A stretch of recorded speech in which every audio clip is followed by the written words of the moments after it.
Bonjour et bienvenue sur cette chaîne où nous allons apprendre à générer des images grâce à l'intelligence artificielle en local en utilisant des outils open source. Et on va commencer tout de suite. Dans un premier temps, on va installer un gestionnaire de téléchargement qui s'appelle Stability Matrix. Il en existe un deuxième très connu qui s'appelle Pinocchio. Et nous, on va utiliser Stability Matrix.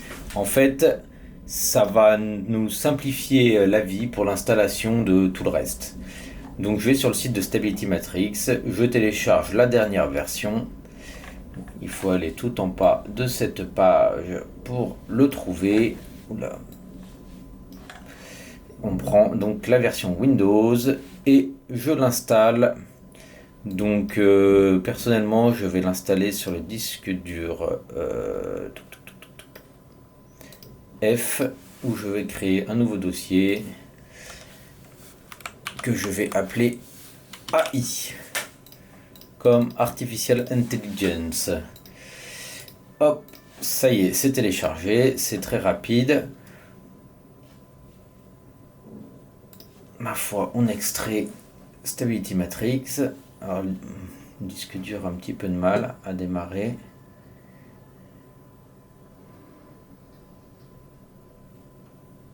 Et bon, c'est parti. Je supprime l'archive, je clique sur stabilitymatrix.exe.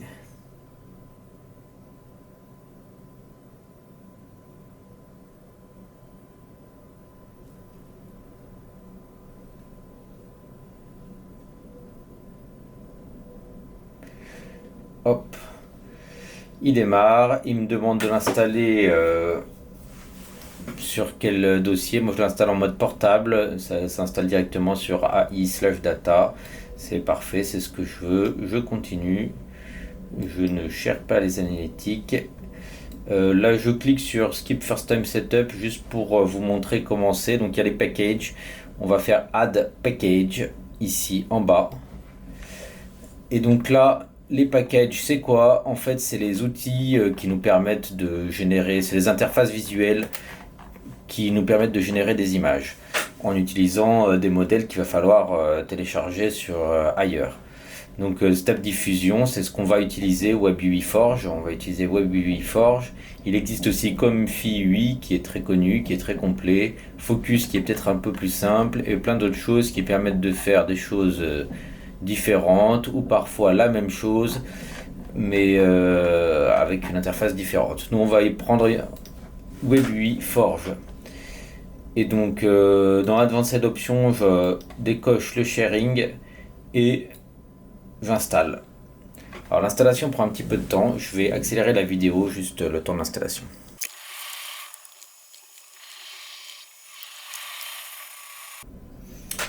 Et voilà, c'est installé.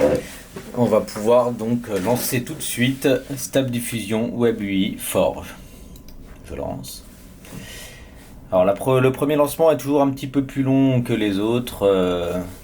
Le temps qu'il y ait des fichiers, vous voyez, qui se copient, qui se clonent.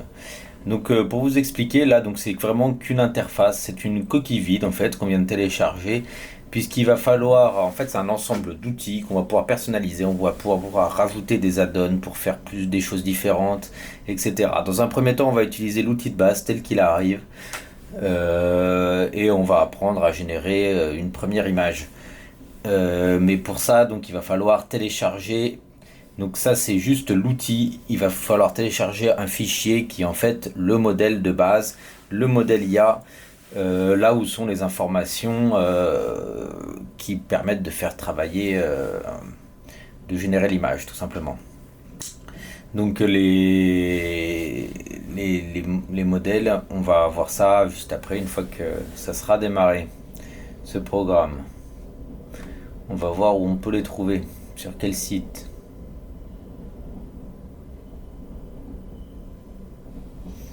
Ça se lance, ça se lance, ça se lance.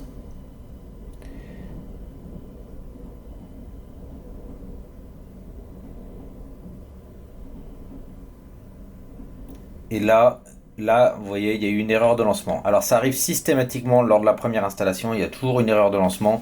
Simplement, vous faites stop et vous relancez.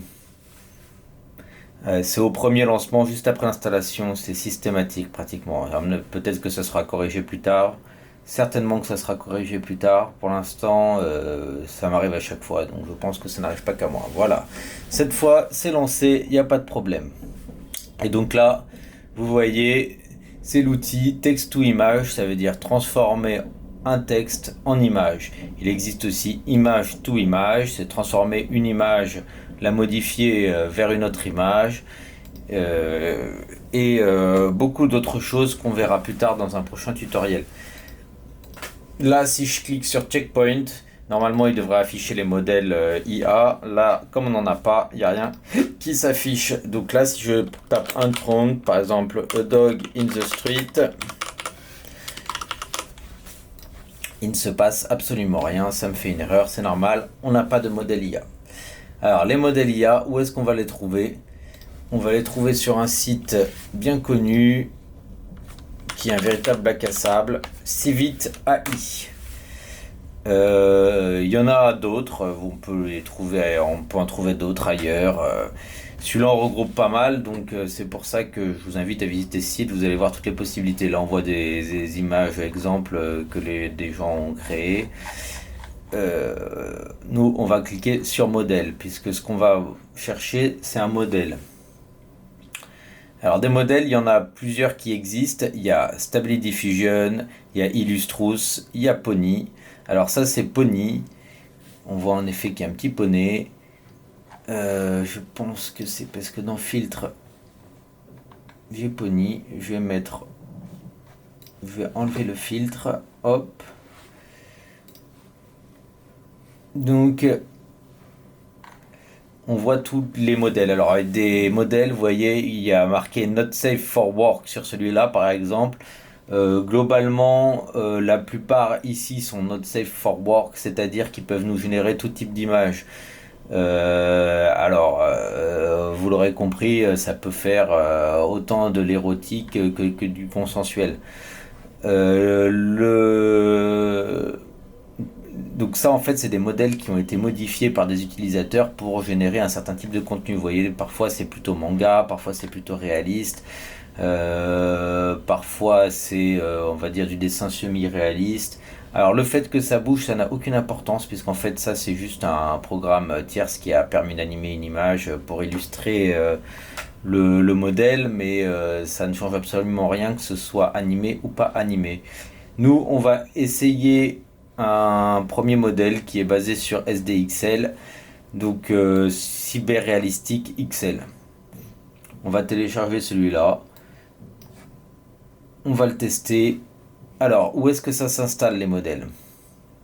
Là, c'est une grande question. Je vais vous montrer le chemin. Donc, F de point, vous allez dans votre dossier AI, Data, Package, Stable Diffusion, Modèle, Stable Diffusion encore, et UNET. C'est ici que ça s'installe. Alors, il faut le savoir. Hein. Hop. Ça se télécharge. On va télécharger celui-là aussi pour essayer. Donc là, ça donnera des images plus des dessins semi-réalistes en genre de 3D. Allez, je le télécharge aussi. Et je vais en télécharger un troisième qui s'appelle Flux, qui est un modèle très très pratique, mais je vais pas le télécharger sur site. Je vais vous mettre les liens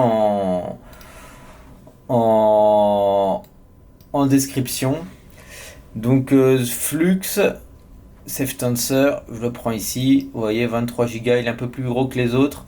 C'est un modèle très très efficace qui fait vraiment des choses très photoréalistes. Surtout au niveau des visages, c'est troublant ça. Et puis surtout, on peut faire des LoRa vraiment de très grande qualité. Donc top. On va l'essayer aussi là simplement pour générer des images. Net, Flux, je la télécharge. Alors pour faire fonctionner Flux, il y aura besoin d'autre chose.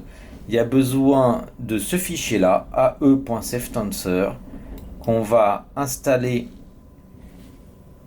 dans Stable Diffusion, donc dans Alors je reprends depuis le début. Donc là, ae.safetensor, faut l'installer dans donc, le dossier AI, data, package, step diffusion, toujours pareil, modèle. Et là, on va pas retourner dans le fichier step diffusion, on va aller dans le fichier VAE. Donc c'est un VAE, en fait, on l'installe dans VAE, ce qui est logique. Et il faut également des textes encodeurs. Et donc là, je vous mettrai le lien aussi où les trouver. On va télécharger donc clipl.safetensor et ça, les textes encodeurs, ça se met dans texte encodeur, ce qui est assez logique. Alors, ils sont où texte encodeur? Clip.text encodeur et je télécharge le FP16. Il y a également le FP8 qui apparemment est un peu plus rapide normalement. Autant prendre le FP16. Alors moi, il faut savoir que j'ai une carte graphique 4080. Si vous avez une meilleure carte graphique que ça, la génération d'images ira plus vite. Si vous avez une carte graphique un peu moins bonne que ça, la génération d'images ira forcément moins vite. Voilà. Alors, où est-ce que j'en suis dans mes téléchargements de modèles? On voit que le premier là est téléchargé, donc on va pouvoir tout de suite tester Cyberrealistic XL. Alors, je clique sur les petites flèches pour rafraîchir la liste. Cyberrealistic XL. On va écrire notre prompt. Donc, on va écrire a young elf woman dressed in a green and brown leather armor. She has a magical staff that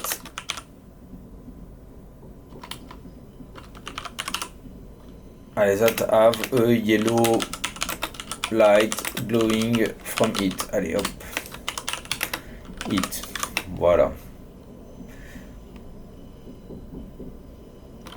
A forest in background. Donc, vous l'aurez compris, il faut écrire le prompt en anglais. Je fais pas d'effort particulier pour l'accent, je pense que vous l'aurez remarqué. Mon but, c'est d'abord d'être compris par les Français qui me regardent, et puis c'est un tuto en français, donc autant parler français. Donc là, littéralement, ça veut dire une jeune femme elfe est habillée avec une armure verte et marron. Elle a un bâton magique qui est fait une lumière violette, jaune, je veux dire, pardon. Et il y a une forêt dans le background. Je change un peu la résolution ici, oui, je vais faire en 1024 par 1536. Les sampling steps, c'est en fait le nombre de fois que l'IA va travailler sur l'image. Plus élevé, plus ça va être défini. Là, je vais mettre 40. C'est ce qui est conseillé en général quand on travaille avec un modèle XL, donc SDXL. Donc voilà, c'est quelque chose de normal. On pourrait mettre plus pour avoir une image de meilleure qualité. On pourrait mettre moins, donnerait une image. À partir de 20, on a quand même quelque chose de potable. Voilà, 40 pour que ce soit d'un peu meilleure qualité. Donc là, j'ai bien coché XL pour que ça soit configuré, préconfiguré pour XL. C'est-à-dire que là, il y a bien le bon sampling méthode schedule type. On verra ça plus tard. On peut en utiliser d'autres. Pour l'instant, utilisons ça. Et ben ma foi, générons ça et voyons voir le résultat que ça crée. Alors la première fois qu'on clique dessus, le modèle se charge, donc pareil, c'est un petit peu plus long à démarrer, il faut le temps que le modèle se charge.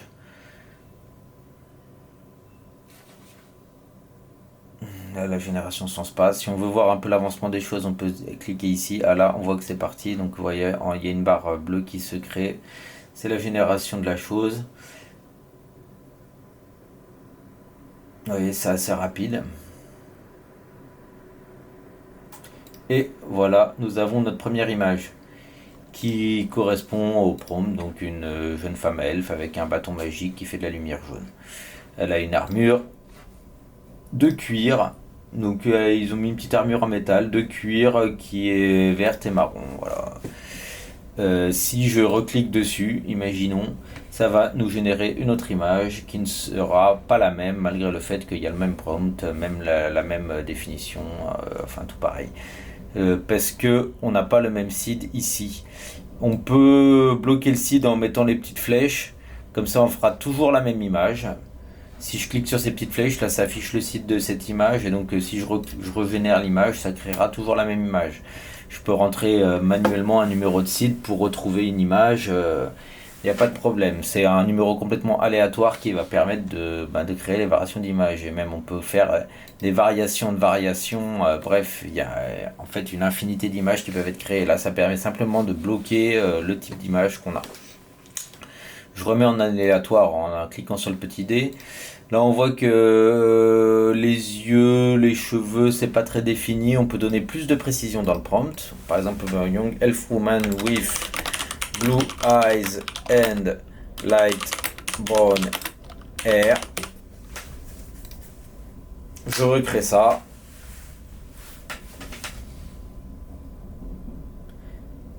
Et là, on va voir que l'elfe va avoir les yeux bleus et donc des cheveux marrons. Ce qui est ce qu'on lui a demandé.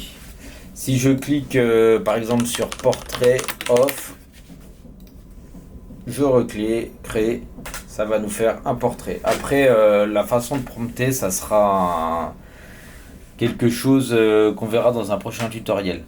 Là, ce qu'on va faire, c'est tester cette fois Illustrige, qui va donc avec le même prompt, on va voir ce que ça nous crée. Ça devrait nous créer donc une image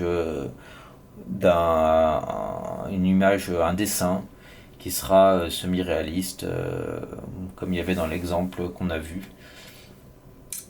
Donc pareil, là je change de modèle, donc le temps que ça se charge c'est un petit peu plus long.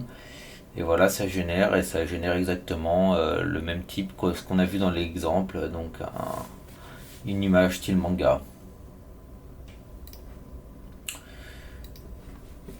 Maintenant, on va retester la même chose mais avec Flux. Alors, je configure pour Flux. Je clique sur Flux. Puisque c'est pas le même sampling méthode, là au moins j'ai bien l'air simple. C'est Flux, c'est comme ça. Flux, 20 steps suffisent.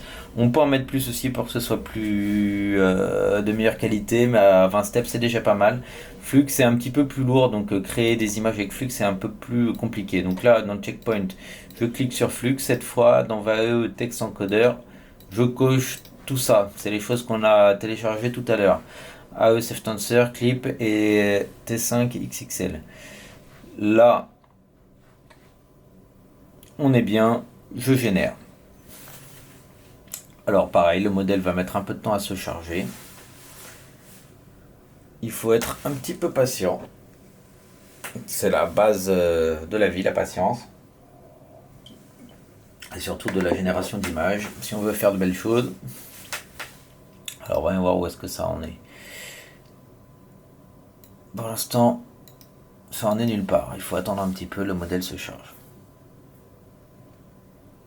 Ah, juste un petit détail. J'en profite là, le temps que le modèle se charge. Il y a un petit icône de dossier ici. Si vous cliquez dessus, ça vous ouvre le dossier où sont stockées toutes les images que vous avez générées. Inutile de les sauvegarder, elles se sauvegardent automatiquement. Rien n'est perdu. À chaque fois que vous générez une image, elle est sauvegardée dans ce dossier, donc on peut les retrouver. Elles sont là. Ah, ça y est, là c'est parti, c'est en train de se générer.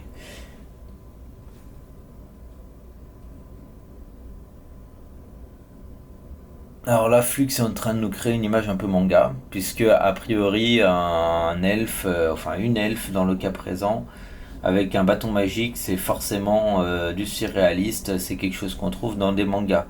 Si vous voulez avoir une image réaliste dans Flux, un peu forcer les choses, vous tapez par exemple picture taken by Sony A7 III caméra.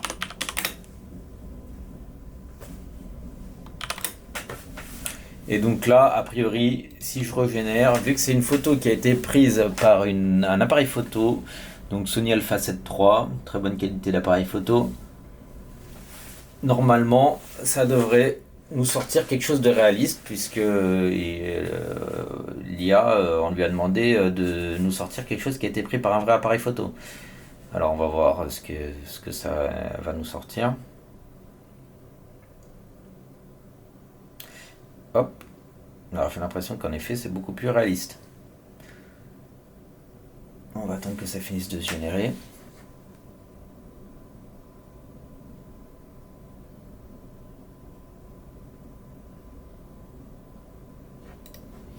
Et voilà. Donc en effet, c'est tout à fait photoréaliste. Bon bah voilà, je pense qu'on a tout vu pour ce tutoriel. On a appris à fabriquer assez rapidement, à installer les fichiers qui nous permettent de générer. Et on a généré nos premières images. Maintenant, dans les prochains tutoriels, on va apprendre d'abord toutes les options de base de Forge UI. Par exemple, notamment faire du image to image, c'est très important. Et enfin, c'est très utile et c'est très amusant. Et plein d'autres choses qu'on peut apprendre, et notamment installer des extensions pour améliorer un peu déjà l'interface, et puis installer des outils supplémentaires qui vont nous permettre de générer des choses plus variées, plus complexes, automatiser certaines actions. Il y a plein de possibilités, il y a une infinité de possibilités dans la génération d'images. On pourrait y passer toute une vie. Voilà, bah merci pour d'avoir suivi ce tutoriel, et puis à bientôt pour un autre tutoriel.